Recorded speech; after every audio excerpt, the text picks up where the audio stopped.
Hello everybody and welcome to my YouTube channel. I'm a little late in the game, but as they say, better late than never, and this is my introduction to hypnotherapy, and my name is Daniel Fryer.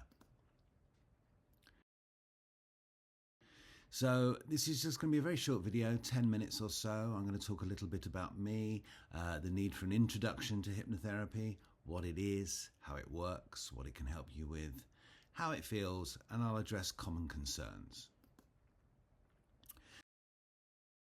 So I am a life coach, hypnotherapist, therapist, mental health and wellbeing consultant, and the author of 2 books. Here's one here, all about hypnotherapy.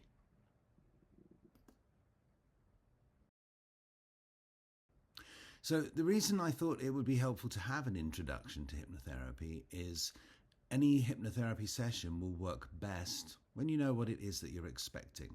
If you don't talk about hypnotherapy and then you use it and you ask people what they thought at the end of it, they go, I don't know, I wasn't expecting that.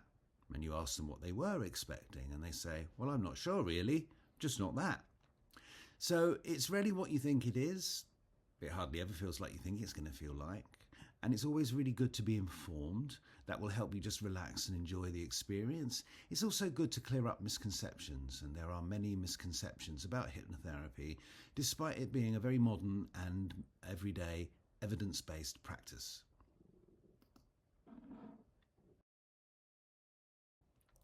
Hypnotherapy is just therapy conducted in a state of hypnosis, and there are different therapies for different things depending on what it is that you want to achieve.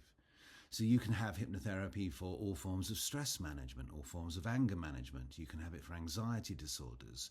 You can have it for healthy eating and weight control. It's excellent for pain control. It's also great for stopping smoking. In fact, you can break all sorts of bad habits and build all sorts of new habits with it.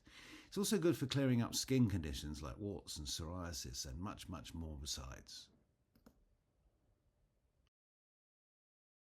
Now, the important thing is that whatever the therapy is, it's conducted in a state of trance or an altered state of consciousness, which is what hypnosis is.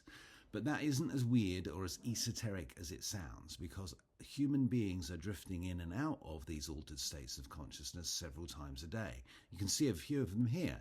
So relaxing states of hypnosis, daydreaming, nodding off, napping, anything where you zone out.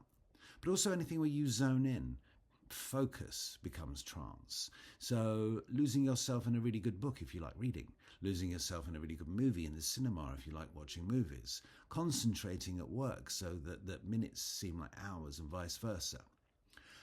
If you drive and you've been driving for a long while, you will all have shared a common experience. You get in the car at point A, you get out at point B, and then you go, I can't quite remember that journey. But you were actually a very good driver. You were so concentrated on the act of driving that the journey, the scenery, just faded into the background. You were in a driving trance.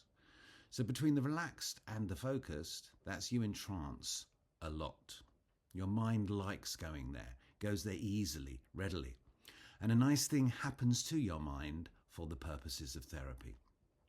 Very, very simplistically speaking, there are 2 parts to the mind. There's the conscious and the unconscious, but it's not a 50-50 split. Quite often in psychotherapy, they compare the mind to an iceberg in the ocean. It's a very neat analogy. There's always about 10% of the iceberg above the waterline. You can see it, it's visible, and there's 90% below, invisible and hidden. The 10% above the waterline is your conscious mind. And your conscious mind is just your short-term memory. So it's the bit of you that remembers you've got an appointment at 11 a.m. The phone number you only need to use once. Picking up a loaf of bread on the way home because somebody asked you to. It's also the logical, the rational and the analytical side of the equation. So given that, what do you think the 90% below the waterline, the unconscious mind, is responsible for? Well, the short answer is everything else. And I mean everything. Right now, as I speak and as you listen, we are blinking, breathing, regulating body temperature, digesting food, and 1,000 other processes that our unconscious minds just take care of. We don't think about them consciously, we can't. Our unconscious is just doing it in the background. It's also the database of everything we are, everything we've ever witnessed and seen and felt and done, all our memories, all our learnings, all our skills, all our habits, all our attitudes. It's all stored as patterns of information in the unconscious mind. So it's really like the database of everything you are. Now, the two parts of your mind are in constant communication all day long. The conscious mind, the 10%, is like a reader, and it's forever dipping in and checking up on how to be you. What do I do there? How do I feel about that? How do I react to those things over there? Check, check, check, check, check. Except when you're in hypnosis. In a trance, that communication process gets bypassed. Your conscious mind is still there. It's still aware of everything going on around it, but it can't access the unconscious mind in quite the same way.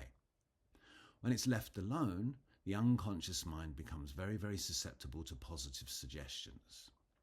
So we just layer in new information based on what it is that you want to achieve. And by positive suggestions, we do mean things you want rather than things you don't want.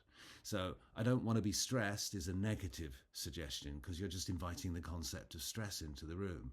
Instead, you would reframe it in a positive fashion. I want to be calm. I want to be in control. I want to be resilient. And you can use direct suggestions as words, images, metaphors, and more. The idea is that when you're in a trance, all a hypnotherapist does is reprogram your mind to be more in line with your therapeutic or life coaching goals. When you come out of the trance and the two parts of your mind start communicating again, there's a whole barrel load of information in there that wasn't there before, that your conscious mind, being the smaller bit, will just accept without any kind of value judgment. So, what's it going to feel like if you've never tried it before?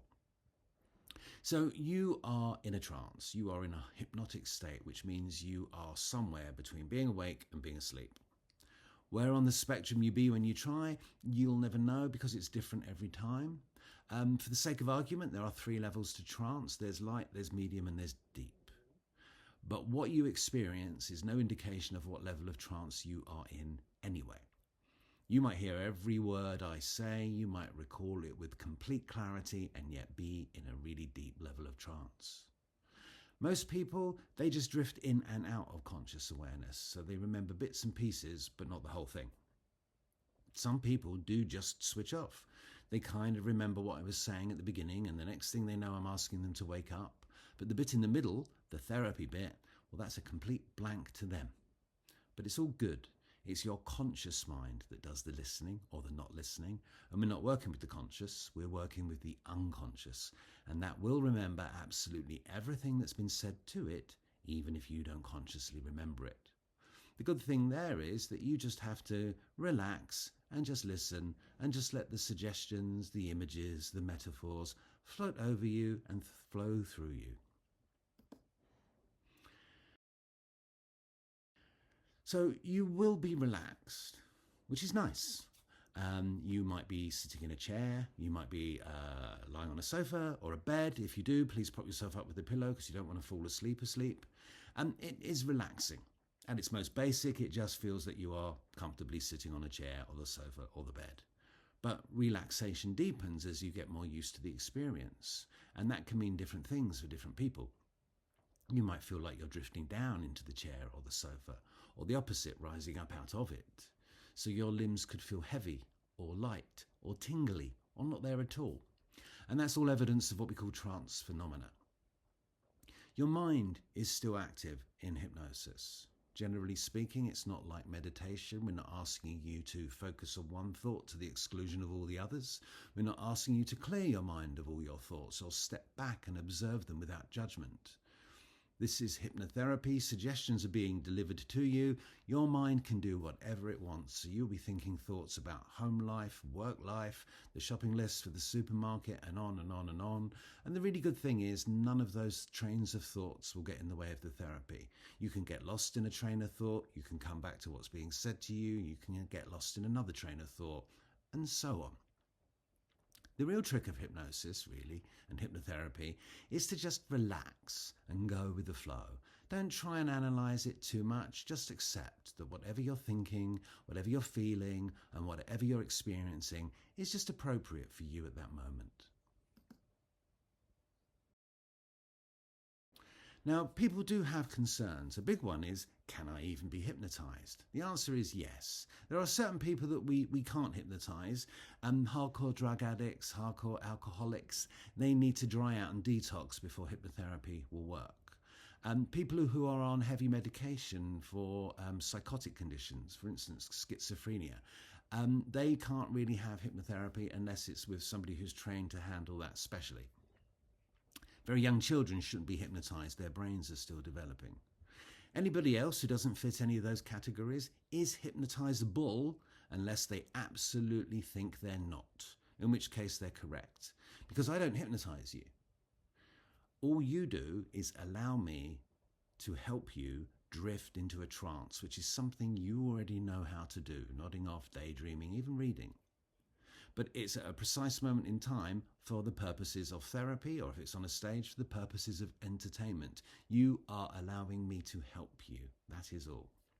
If I at any point did anything that wasn't connected with either deepening the trance to an appropriate level or helping you with your goals, you'd be able to wake up. If I suddenly went, you want to give me your credit card details, you want to bark like a dog, your eyes would snap open and you'd go, what the hell are you doing? Because it's out of line with what we discussed or agreed or you had accepted to listen to. Similarly, because you are in control at all times, you are not going to reveal anything that you don't want to reveal. You're not going to go anywhere you don't want to go. Your unconscious mind is your protector. It's your best friend. You won't reveal secrets. It won't allow it. It won't allow you to work on anything that you are not ready to work on. It's there on your side at all times. And I don't make you do anything. It all happens by agreement. A stage hypnotist asks for volunteers. People go, me, me, me, me, me. They've given their agreement. They've given their consent. They want to be the entertainment. They want to be the center of attention.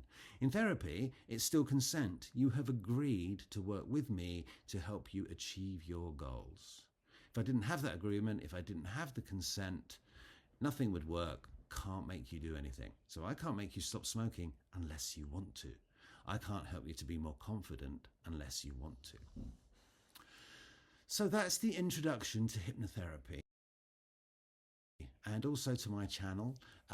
Over the weeks and months, I'm going to be dropping things involving clinical hypnotherapy, spiritual hypnotherapy. There's going to be guided meditations, exercises borrowed from rational emotive behavior therapy and other types of cognitive behavior therapy. There's going to be positive psychology, ecotherapy, other modalities, and more. So please do like and subscribe. Thank you for listening.